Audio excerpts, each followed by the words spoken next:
العبادة ويسر ووفاهم أجور أعمالهم من خزائن جوده التي لا تبصر وجعل لهم يوم العرفة يعود عليهم في كل سنة ويتكرر. أشهد أن لا إله إلا الله وحده لا شريك له الملك العظيم الأكبر، وأشهد أن سيدنا محمدا عبده ورسوله الشفيع في المحشر، نبي ما طلعت الشمس على أجمال منه وجها ولا أنوار. اللهم صل وسلم على سيدنا محمد وعلى آله وأصحابه الذين أذهب عنهم الرجس والطهر. الله أكبر. ويا أيها الناس أوصيكم وإياي بتقوى الله وطاعته، فإن التقوى بطاعتنا التي لا تخسر.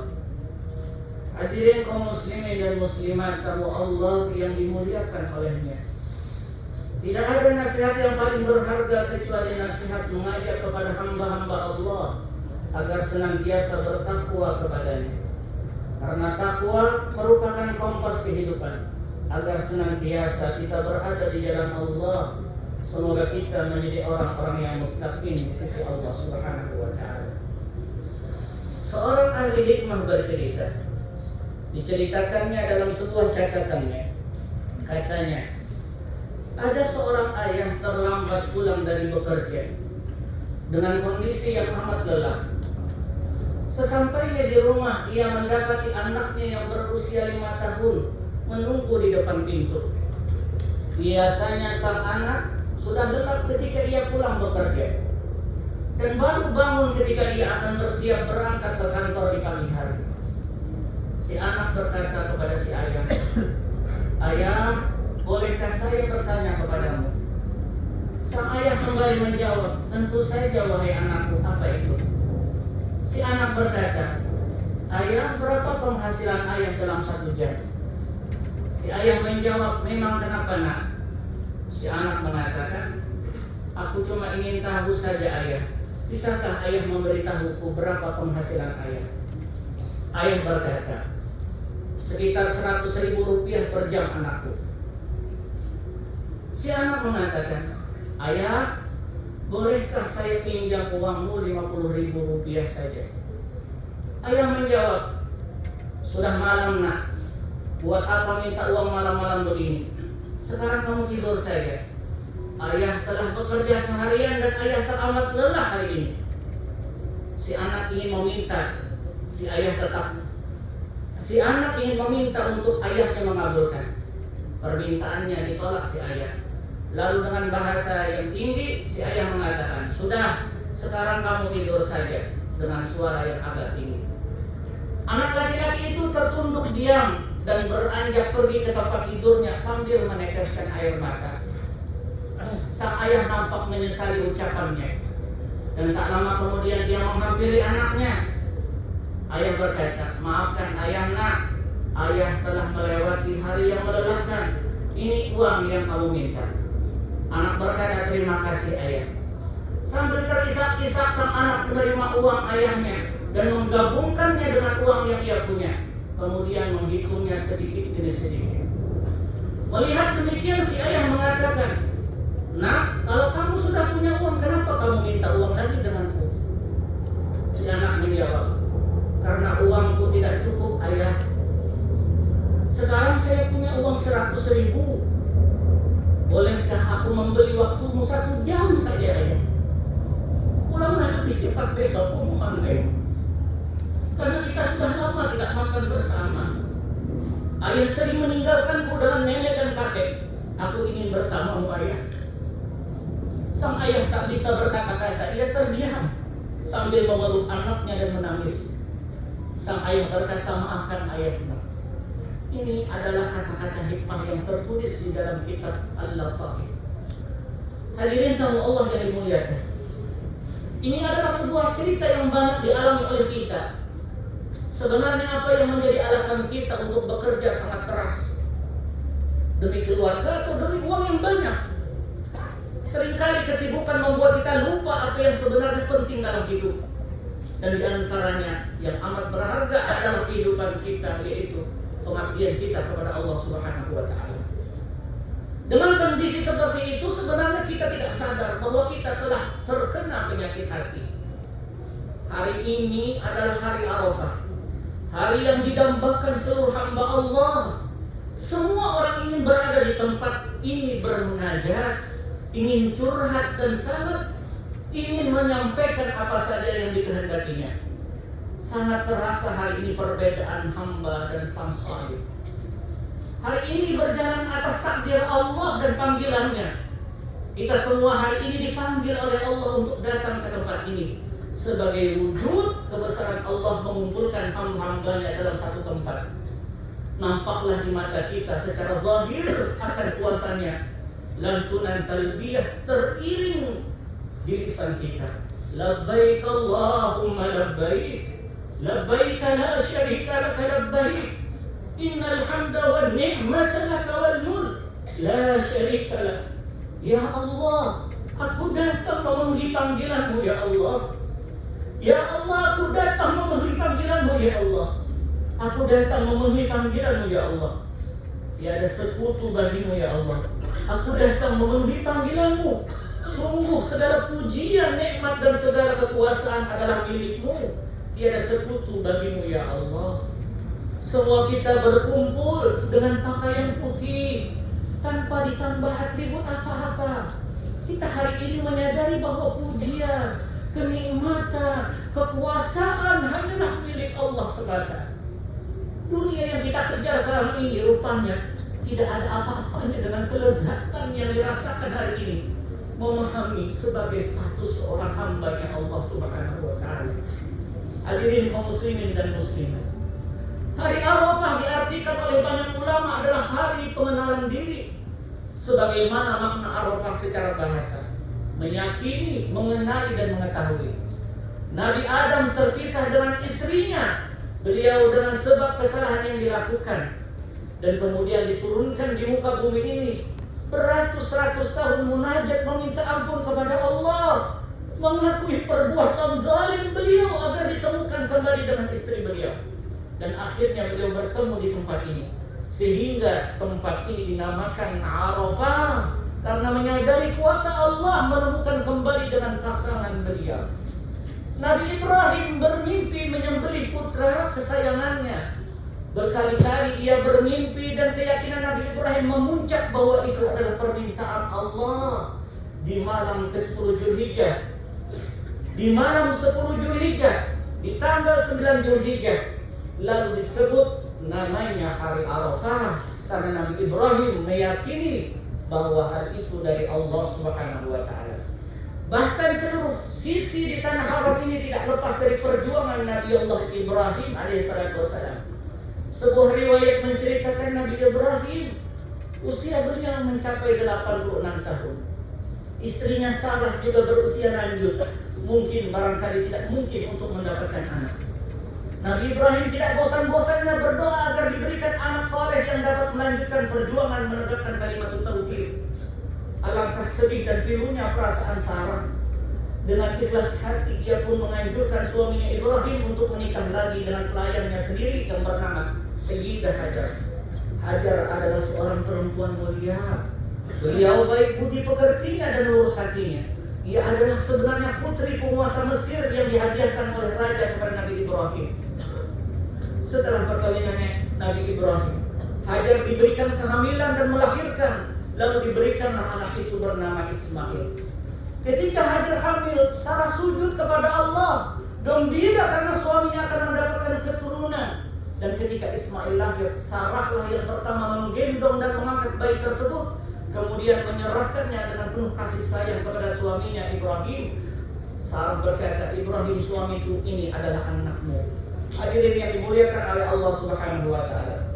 Suatu hari Hajar dan Ismail ditempatkan di tengah-tengah padang pasir. Dengan penuh ibah Hajar bertanya kepada Nabi Ibrahim, hendak kemana kau tinggalkan kami, wahai suamiku? Ibrahim tidak sanggup menjawab. Hajar bertanya kedua kalinya. Ibrahim pun tidak berani menjawab. Nabi Ibrahim menoleh pun tidak, karena ia tidak mampu melihat hatinya tergeletak di tengah sahara.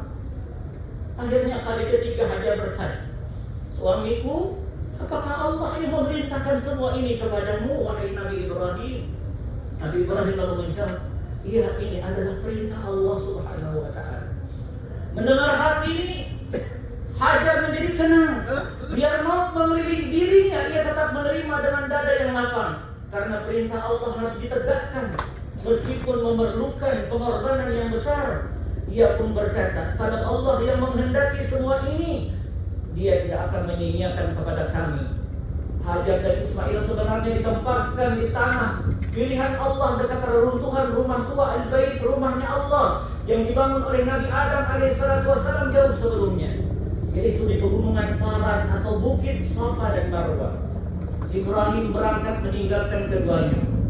Alam hening membisu membangkitkan rasa seram dan ngeri. Ibrahim terus berjalan meninggalkan anak dan istrinya. Coba bayangkan seandainya kita meninggalkan buah hati kita dan orang yang kita sayang di rimba belantara yang tidak punya penghuni dan bekal seadanya. Tak dapat dibayangkan apa yang akan terjadi. Ini semua dilakukan oleh Nabi Ibrahim dan keluarga karena beliau mengerti hidup di dalam hidup ini.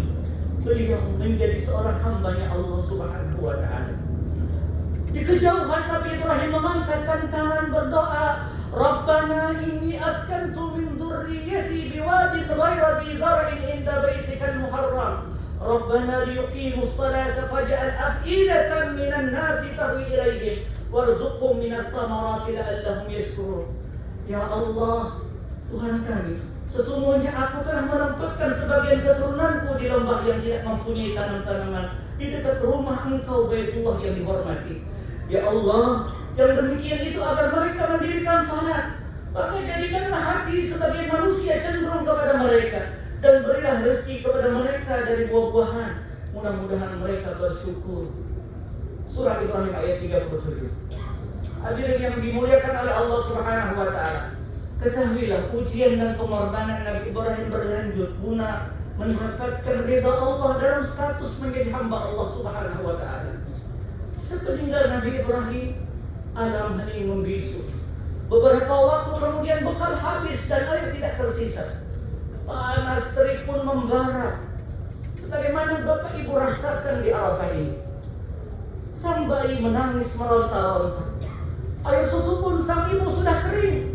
Hajar berlari ke bukit Safa, mencoba mencari air atau di kejauhan ada orang yang bisa diminta pertolongan.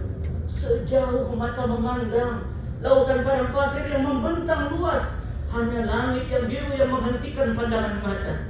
Gemuruh angin menambah seram keadaan. Hajar terus berlari ke bukit Marwah, ke bukit Safa. Demikian berulang-ulang sampai 7 kali. Terbayang di benaknya anaknya telah tiada, telah mati kehausan.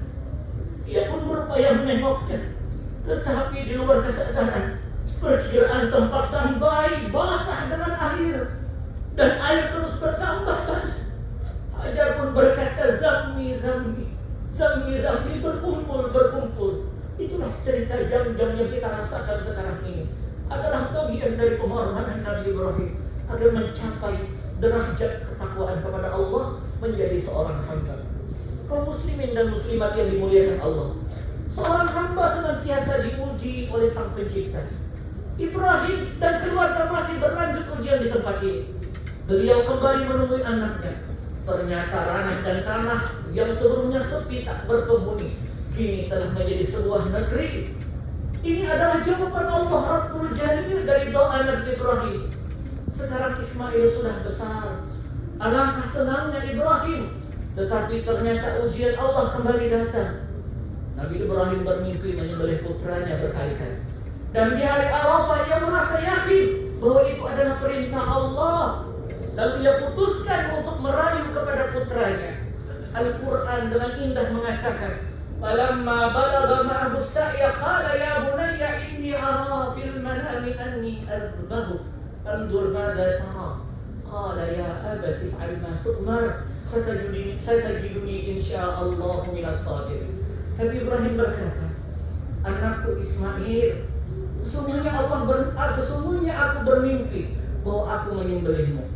Maka izinkan, pikirkan apa pendapatmu wahai ananda. Ia menjawab, ayah, kerjakanlah apa yang diperintahkan kepadamu insya Allah kamu akan mendapatiku termasuk orang-orang yang sabar.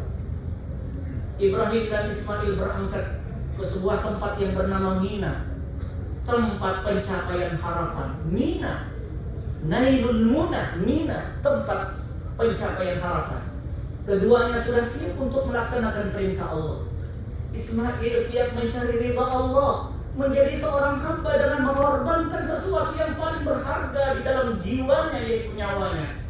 Nabi Ibrahim pun berupaya mencari ridha Allah sebagai seorang hamba dengan mengorbankan sesuatu yang paling berarti dalam hidupnya, yaitu anaknya.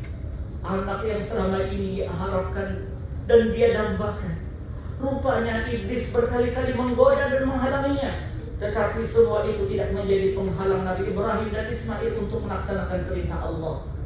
Ismail lalu dibaringkan, lalu berkata, kata Nabi Ismail kepada ayahnya, "Ayah, tajamkan pisaumu agar aku tidak terlalu sakit ketika aku disembelih.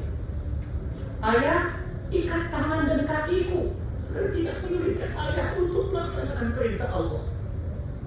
Ayah, telungkupkan wajahku nantinya. Aku khawatir kalau ayah nantinya melihat wajahku akan timbul rasa kasih dan iba, sehingga memudaratkan semangatmu untuk melaksanakan perintah Allah. Ayah, angkat kain bajumu, ayah. Aku takut terkena darahku, sehingga nanti menjadi tanda tanya bagi ibu. Darah apa ini? Lepaskan bajuku ini nantinya, ayah, untuk bisa ayah serahkan kepada ibu, agar ia bisa menciumnya sebagai pengganti diriku. Barangkali dapat mengurangi rasa pedih hatinya yang menimpanya." Pisau diletakkan di leher Nabi Ismail. Keduanya betul-betul pasrah untuk memenuhi perintah Allah. Peristiwa ini diabadikan dalam Al-Quran dengan indah sekali. Falamma aslama wa tallahu lil jabin wa nadainahu ayya Ibrahim qad sadaqta ar-ru'ya inna kadzalika najzil muhsinin inna hadza lahuwal balagul mubin. Tatkala keduanya telah berserah diri dan Ibrahim membaringkan anaknya, maka nyatalah kesabaran mereka. Kami panggil dia Ibrahim, sesungguhnya kamu telah membenarkan mimpi itu. Sesungguhnya demikian itu kami memberikan balasan kepada orang-orang yang berbuat baik. Sesungguhnya ini benar-benar suatu ujian yang nyata bagimu. Cerita ini menggambarkan seorang hamba wajiblah berpasrah diri akan perintah Sang Khalik. Senang dan bersangka baik terhadap setiap qada dan qadarnya Allah Subhanahu wa Ta'ala. Khutbah ini menyimpulkan bahwa seorang hamba menjalani kehidupan berdasarkan apa yang diatur oleh Sang Khalik, Sang Pencipta. Kita wajib memiliki sangka baik kepada Allah, dan begitu pula kepada sang makhluk Allah Subhanahu wa Ta'ala di muka bumi ini. Semua dilakukan karena kita adalah seorang hamba Allah Subhanahu wa Ta'ala. Lihat nasihat Nabi Muhammad sallallahu alaihi wasallam. An Jabir radhiyallahu ta'ala anhu, an Nabi sallallahu alaihi wasallam qala, al-hajjul mabrur laysa lahu al-jazaa illa al-jannah. Qila ya Rasulullah wa ma birruhu? Qala sallallahu alaihi wasallam, it'amu at-ta'am wa tayyibul kalam. Wa fi riwayatin li Ahmad al-Baihaqi, it'amu at-ta'am wa ifsa'us salam. Jabir menceritakan Rasulullah bersabda, haji mabrur, kata Nabi, tidak ada balasan lain kecuali surga. Lalu sahabat bertanya, ya Rasul, apa tanda mabrurnya? Rasulullah menjawab, memberikan makanan kepada orang lain dan santun dan lembut dalam ucapan. Hadis riwayat Imam Ahmad. Memberikan makna kepada kita dalam hadis ini, kedermawanan yang nampak di antara manusia dan santun dalam ucapan. Maknanya tidak mudah mengeluh terhadap apa saja yang diputuskan untuk kita oleh Allah Subhanahu wa Ta'ala. Hari ini Allah membanggakan hamba-hambanya yang sedang wukuf kepada penduduk langit. Karena hari ini kita menyadari atau wukuf di hadapan Sang Khalik, mengakui kealfaan kita, kesalahan kita dan kehilapan kita. Arafah hari ini bertujuan menyadarkan kita bahwa kita adalah hamba Allah. Wajib kita mengabdi kepadanya. Kita makhluk yang lemah, yang sementara waktu dipinjamkan oleh Allah fasilitas-fasilitasnya. Maka berlaku baiklah kepada sesama kita. Demi mewujudkan di hari ini, kita mengorbankan banyak hal. Lihat yang Bapak Ibu sudah mengorbankan. Materi, keluarga, pekerjaan, banyak lagi. Semua kita lakukan karena kita sadar bahwa kita adalah hamba Allah Subhanahu wa Ta'ala. Hari ini kita bermunajat di hadapan Allah, disaksikan oleh semua hamba Allah dan para malaikatnya yang membanggakan kita. Ya Allah, jadikan kami orang yang baik ya Allah. Ya Allah, jadikan kami orang yang baik ya Allah. Orang yang saleh dan salehah. Ya Allah, jadikan kami orang yang baik, orang yang saleh dan salehah di sisi-Mu dan di sisi makhluk-Mu. Hari ini kami berdoa untuk mereka yang kami sayangi ya Allah. Kami berdoa untuk keluarga kami ya Allah, untuk teman dan orang-orang yang ada di sekitar kami ya Allah. Kabulkan hajat kami ya Allah. Kabulkan hajat orang-orang yang kami doakan ya Allah. Ya Allah, kami meminta kepada Engkau ridha Engkau ya Allah. Kami sadar terhadap alfa kami ya Allah. Kami adalah hamba-hamba-Mu yang lemah. Tapi dengan keampunan dan keridhaan-Mu ya Allah, kami akan mulia di sisi-Mu. Tidak lupa ya Allah, kami berdoa untuk daerah dan negara kami yang tercinta Indonesia. Jadikan negara kami baldatun thayyibatun wa rabbun ghafur. Jadikan Indonesia ya Allah negara yang aman, makmur. Tunjukilah pemimpin-pemimpin kami. Anugerahkan keamanan kepada mereka ya Allah, guna mencapai keridhaan-Mu sebagai hamba-hamba-Mu ya Allah. Amin ya rabbal alamin. Allahumma stajib du'ana washfi mardana warham mautana waqdi hajatina ya arhamar rahimin. Ya Allah, ij'al hajjana hajjan mabrura, ij'al hajjana hajjan mabrura, wa umratana umratan maqbula, wa ziyaratana ziyaratan mubarakah, wa sa'yana sa'yan mashkura, wa dhanbana dhanban maghfura, wa tijaratana tijaratan lam tabur.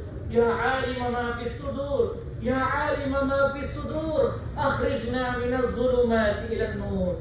بارك الله لنا في القرآن العظيم ونفعنا بما فيه من الآيات والسنة وتقبل الله منا من كل عمل إنه هو السميع العليم فاستغفره إنه هو الغفور الرحيم.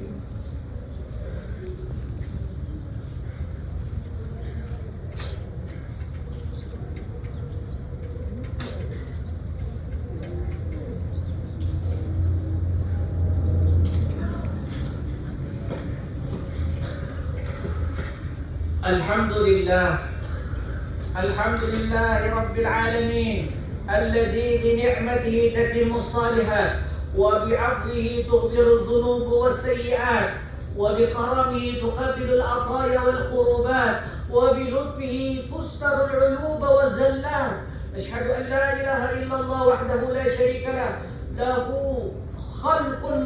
له خلق جميع المخلوقات. وأشهد أن سيدنا محمدا عبده ورسوله صاحب المعجزات. اللهم صل وسلم وبارك وكرم على سيدنا محمد وعلى آله وصحبه ومن تبعهم بالإرشادات. أما بعد فيا عباد الله أوصيكم وإياي بتقوى الله. اتقوا الله ما استطعتم. فقال جل جلاله واتقوا الله الذي أنتم به مؤمنون.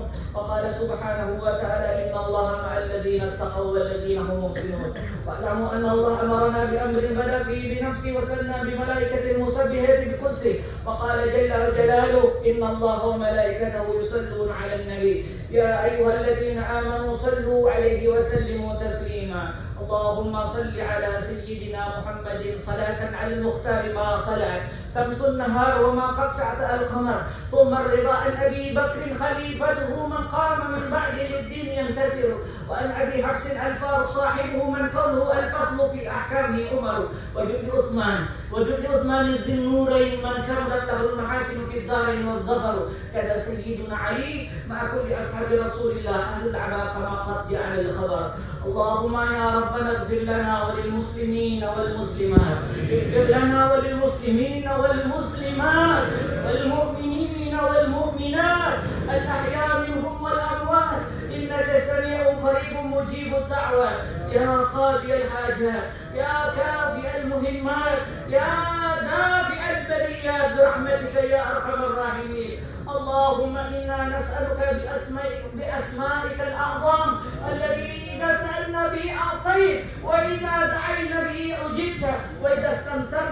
نصرت يا سامع يا قريب يا وحيد يا أحد يا فرد يا صمد يا حي يا قيوم يا مجيب الدعوة المضطر أن تجعل بلدتنا إندونيسيا آمنا مطمئنة مستقرة وجميع بلاد المسلمين. اللهم من أرادها بسوء فاجعل كيده في نهره واجعل تدبيره تدبيرا عليه. اللهم اجمع كلمتهم على كلمة السواء على الحق يا رب العالمين. اللهم اجمع كلمتهم على كلمة سواء على الحق والإيمان والتوحيد. اللهم أعز الإسلام والمسلمين وانصر بها وبأهلها الدين وجميع بلاد المسلمين. اللهم فرج عن إخواننا في كل مكان وجميع بلاد المسلمين وجميع المستضعفين في كل مكان يا رب العالمين. اللهم انصرهم، اللهم أعينهم، اللهم اكفهم، اللهم أيدهم، اللهم احفظهم، اللهم قويهم، اللهم نجهم، اللهم أكهم، اللهم أكرمهم، اللهم اجمع كلمتهم على الحق والإيمان والتوحيد. اللهم يا ربنا اجعل حجنا حجا مبرورا وعمرتنا عمرة مقبولة وزيارتنا زيارة مباركة وسعينا سعيا مشكورا وذنوبنا يا ربنا مغفورا وتجارتنا تجارة لن تبور. يا عالم ما في الصدور أخرجنا يا الله من الظلمات إلى النور، أخرجنا يا الله من الظلمات إلى النور برحمتك يا أرحم الراحمين. اللهم وفق قادة المسلمين لنصرة كتابك وسنة نبيك لنصرة دينك وتطبيق شريعتك يا رب العالمين، وما فيه خير العباد والبلاد يا رب العالمين. اللهم ربنا آتنا في الدنيا حسنة وفي الآخرة حسنة وقنا عذاب النار. سبحان ربك رب العزة عما يصفون وسلام على المرسلين والحمد لله رب العالمين. أقم الصلاة.